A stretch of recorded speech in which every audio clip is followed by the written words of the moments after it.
I want to start by making sure that I fully understand what it is you and the others here provide to Metro officers, their families, staff. Help me understand. So the Police Employees Assistance Program was actually developed in 1984. And we saw then that following officer-involved shootings, we were losing some of our officers because there really wasn't a safe place for them to go and process how they were feeling emotionally. Hence, we started the Police Employees Assistance Program. And while we've grown since then, but our primary goal is to provide emotional support for the men and women of our organization as well as their family. That's got to be difficult for you in your position and your peers here that work directly with officers to talk with them about how they're feeling. Yeah, it is. And so we're hoping that we catch them early on before we begin to see those other things begin to manifest.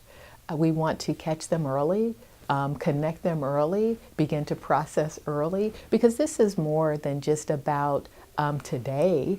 It's like we want them to have a long career. We want them to have a long career, and then we want them to live happy beyond law enforcement. You know, so this is about being and staying healthy throughout your career so you can be a better you. I feel like what you kind of, to illustrate what you said, it's they're concentrating so much on keeping the outside looking as it is, but inside they're just really struggling. But it's to maintain that facade of everything's fine. Everything's okay. Everything's okay. And you know, I was sharing with you earlier, I was a colleague of mine, you know, she talks often about, you know, we have to stay in the cognitive in order to get the job done. But the problem is sometimes the cognitive is a lot more comfortable than the emotional. And so instead of dealing with the emotional piece of what I may be dealing with, I stay at that cognitive level, and maybe I stay at work longer than I need to.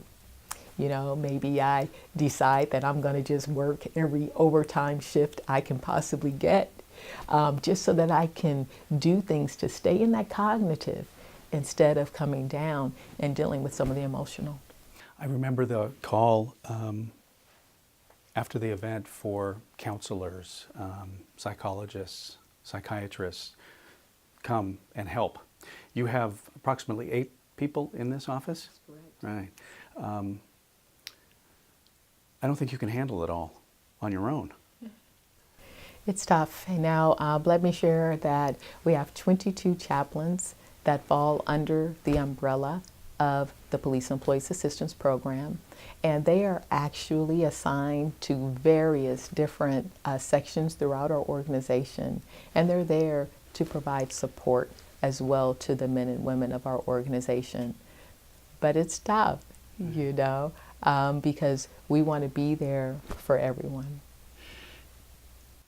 Are there enough, I know that the people that work in this office are not licensed psychologists, psychiatrists, etc., counselors.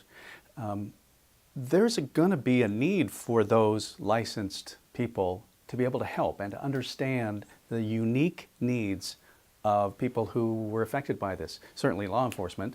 Absolutely. Absolutely. How do we deal with that? Absolutely. And you know, and I want to share, you know, the term Vegas Strong. Vegas Strong. We had so many of our partners, clinicians, therapists that were just willing to roll up their sleeves and step up and assist us. And as we move forward, I think that what we found is that, you know, we do have a need for ongoing care so that when folks are ready to be connected, we have clinicians, psychologists out there that we can connect to.